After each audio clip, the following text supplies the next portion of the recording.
தான் உண்டு தான் வேலை உண்டு என இருந்த தமிழக வெற்றி கழக தலைவர் விஜயை சும்மா சும்மா சீண்டிக்கிட்டே இருந்தால் இப்படிதான் ஆகும் என்பது போல சீமானுக்கு தரமான பதிலடி கொடுத்திருக்கிறார். கடந்த சில நாட்களுக்கு முன்பு நாம் தமிழர் கட்சி கூட்டம் ஒன்றில் விஜயை ஒருமையில் சாடிய சீமான், விஜய் என்றாவது தமிழர் நலன், தமிழர்களின் உரிமை பற்றி பேசியிருக்கிறாரா?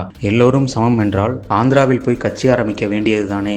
எங்கு இருக்கிறோமோ அந்த மண்ணுக்கான அரசியலை செய்ய வேண்டும் என சரமாரியாக விமர்சித்திருந்தார். சீமான் வாடா போடா என ஒருமையில் விமர்சித்திருந்த போதும் தமிழக வெற்றி கழகம் சார்பில் சின்ன கண்டனம் கூட வெளியாகவில்லை. ஆனால் இன்று நாகை அண்ணா சிலை அருகே பரப்புரையாற்றிய விஜய் சைலண்டாக பதிலடி கொடுத்திருக்கிறார். இன்று விஜய் நாகையில் பேசப் போகிறார் என்றதுமே அனைவரும் கட்டாயம் மீனவர்கள் பிரச்சனை குறித்து குரல் கொடுப்பார், மீனவர்கள் விவகாரத்தில் மத்திய மாநில அரசுகளை வெளுத்து வாங்குவார் என அனைவரும் எதிர்பார்த்தனர். அந்த எதிர்பார்ப்பை பூர்த்தி செய்வது போல் விஜயும் இலங்கை கடற்படையால் மீனவர்கள் தாக்கப்படுவதையும் அதற்கான காரணத்தை பற்றியும் அதற்கான தீர்வு பற்றியும் மதுரை மாநாட்டில் நான் பேசியது அவ்வளோ பெரிய குற்றமா? மீனவர்களுக்காக குரல் கொடுப்பதும் அவர்களுக்காக நிற்பதும் நம்முடைய கடமை, நம்முடைய உரிமை. நான் என்ன இன்று நேற்று அவங்களுக்காக குரல் கொடுக்கிறேன்? இதே நாகப்பட்டினத்தில் 14 ஆண்டுகளுக்கு முன்பு 2011 பிப்ரவரி 22 மீனவர்கள் தாக்கப்பட்டதற்காக நடத்தப்பட்ட பொதுக்கூட்டத்தில் நான் வந்து கலந்து கொண்டேன். நான் நாகப்பட்டினத்திற்கு வருவது புதிதல்ல என்றார். இங்கேதான் அந்த ட்விஸ்டே நடந்தது. மீனவர்களை பற்றி பேசிய அதே ஃப்ளோவில் மீனவர்களுக்கு குரல் கொடுக்கும் இதே நேரத்தில் நமது தொப்புள் கொடி உறவுகளான ஈழத்தமிழர்கள், அவர்கள் இலங்கையில் இருந்தாலும் உலகத்தில் எந்த மூலையில் இருந்தாலும் தாய்ப்பாசம் காட்டிய தலைவனை இழந்து தவிக்கும் அவங்களுக்காக குரல் கொடுப்பதும் அவங்களுக்காக நிற்பதும் நமது கடமை இல்லையா? கேட்டாரே ஒரு கேள்வி.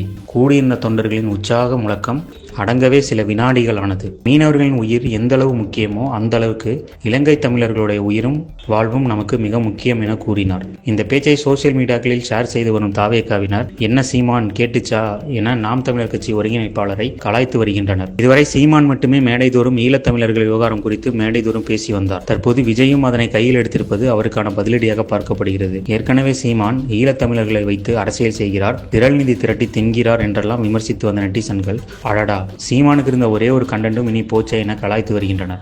இது எப்படி என்றால், இன்னொரு பக்கம் விஜய்க்கு இலங்கையிலிருந்து 2000 கோடி ரூபாய் வந்திருக்கிறது. சீமானின் நாம் தமிழர் கட்சியை அழித்து ஒழித்து அங்குள்ள இளம் தலைமுறை தொண்டர்களை தாவக்காவில் இணக்கவே விஜய் கட்சி ஆரம்பித்துள்ளார் என்றெல்லாம் நாத்தாக்காவினர் ஒரு பக்கம் வதந்தி பரப்பி வருவதாக கூறப்படும் நிலையில் விஜயின் இந்த பேச்சு அவர்களுக்கு பேரதிர்ச்சியை கொடுத்துள்ளது. விஜய் ஈழத்தமிழர்கள் குறித்து பேசியுள்ள கருத்துக்கு சீமான் என்ன பதிலளிக்கப் போகிறார் என பெரும் எதிர்பார்ப்பு எழுந்துள்ளது.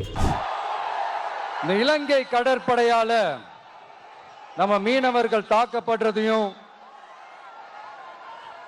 அதுக்கான காரணத்தை பத்தியும் அதுக்கான தீர்வை பத்தியும் நான் மதுரை மாநாட்டிலே நான் பேசியிருந்தேன். அது ஒரு தப்பா? மீனவர்களுக்காக குரல் கொடுக்கறதும் அவங்களோட நிக்கிறதும் நம்மளுடைய கடமை, நம்மளுடைய உரிமை. நான் என்ன இன்னைக்கு நேத்தாங்க அவங்களுக்காக குரல் கொடுக்கிறேன். இதே நாகப்பட்டினத்துல 14 வருஷத்துக்கு முன்னாடி 2011 February 22 இதே நம்ம மீனவர்கள் தாக்கப்பட்டதை கண்டிச்சு ஒரு பொதுக்கூட்டம் ஒண்ணு நடத்தணும் இல்லையா? இந்த விஜய் களத்துக்கு வர்றது ஒண்ணு புதுசு இல்ல கண்ணா.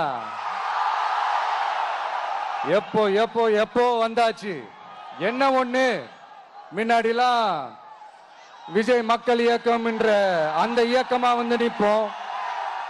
இப்ப தமிழக வெற்றி கழகம் என்ற அந்த ஒரு அரசியல் இயக்கமா வந்து நிக்கிறோம். அவ்வளவுதான் வித்தியாசம்.